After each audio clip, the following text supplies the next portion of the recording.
بسم الله الرحمن الرحيم. maanta hadda waxa war degdeg inaga soo gaaray in magaalada Berbera lagu xiray 11 oday oo isugu jira waxgarad shaahidiin odayaal madax dhaqameed iyo qaar ka mid saxaafadda laftirkooda oo haddana qaar dib loogu celiyay arrinkana wuxuu daaran yahay arrinka haamaha shacabka Soomaaliland way ka dhagsan yihiin dagaalkii ka dhacay haamaha ee baarlamaanka inuu baarlamaanku laalina waa la wada ogyahay anu garamaayo sababta dawladda Siilaanyo ilaa hadda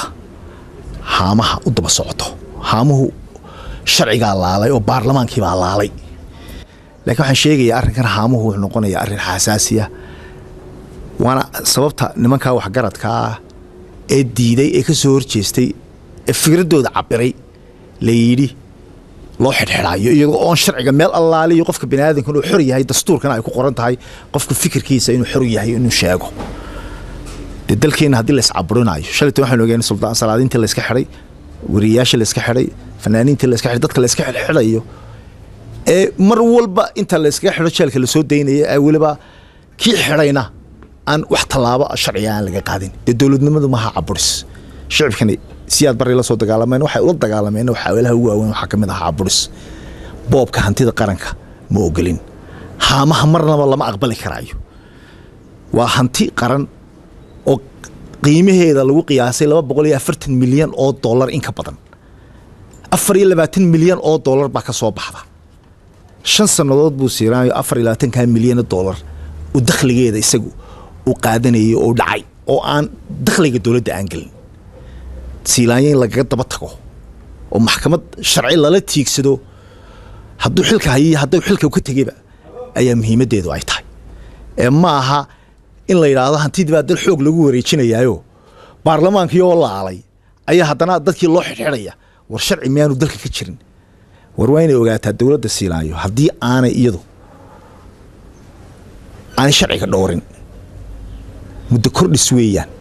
shanteedii sanadood uu dhamaaday ودولتك ميل gaara in hantida qaranka ee sida la baxad u leeg in weerarto oo waliba daba socota ilaa hadda war haday u suurta galeen warshadihii oo dhulkii oo guriyihii shacabka oo guriyihii dawladda ummad waxa soo dhan haday iibiyeen u suurta galay waxaan u maleeyay ku dhimanayeen waa tan haamaha ay ku baqtiyeen sababta dalku maanta meel adag ay dadku ka taagan yahay nimanka la xilxiray ee sharci darrada lagu xilxirayna waa fawda weeyaan والشعبك dadka kicinaya waxa weeye dawladda weeye xisbiyada qaranka maaha dawladda ayaa ka mas'uula kulmiye ayaa ka mas'uula xisbiga talada haya ayaa mas'uuliyadeeda ugu sareysa saaran tahay oo ummadaasi halaaga iyo dhibaatada u haya aan waxaan leeyahay war hooy lagu fojignaado war hooy jooga waxaan maqal jirin ruuxi baxaya ninba gabiyo bariiri ruuxi baxaya buuraajinka loo birbiriyahay warhoy haamahaas weedan galaafan doonaan ka jooga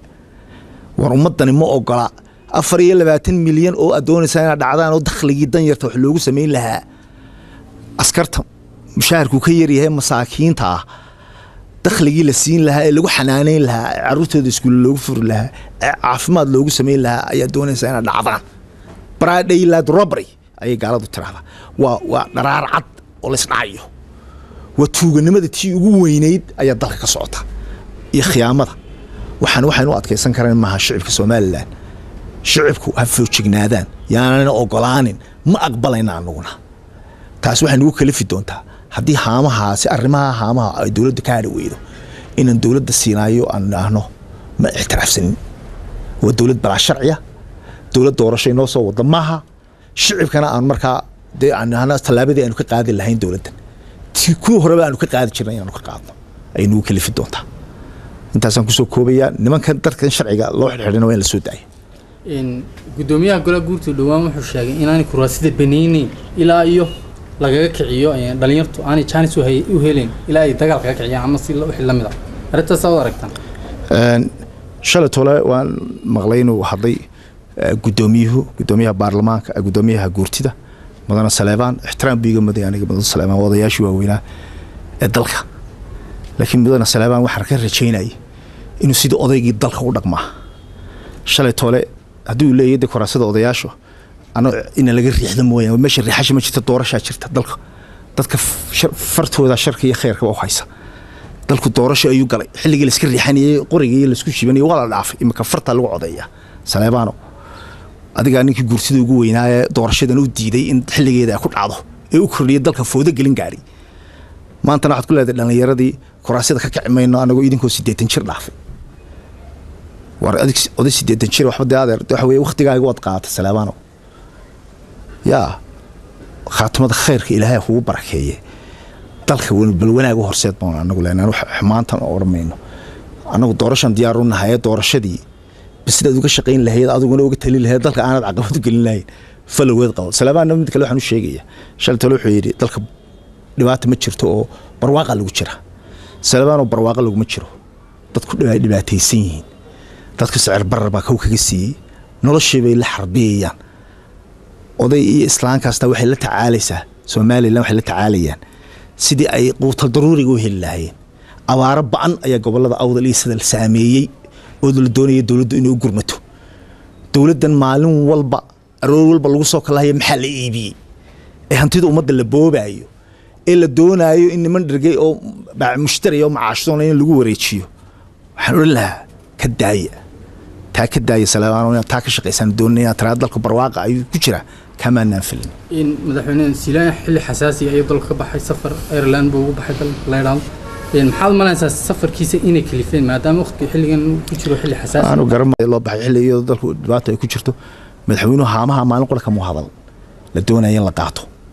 صوته مو شرحنا مدة صوته بحنا يوصل على فائدة أيدين صوتها واتا hal qof oo xukuumadda ka tirsan ummadda soo istaago iyo haamu faa'iidadaasna u bixinayna wali ma hayno 24 milyan baa soo galay 24 milyan soo galay wixii loogu bedelayay ma 24 milyan iyagu dhici jireen u baad doonayeen qoladan lagu wareejiyo oo shirkado macamalaha hoosta ay kala yeeshaan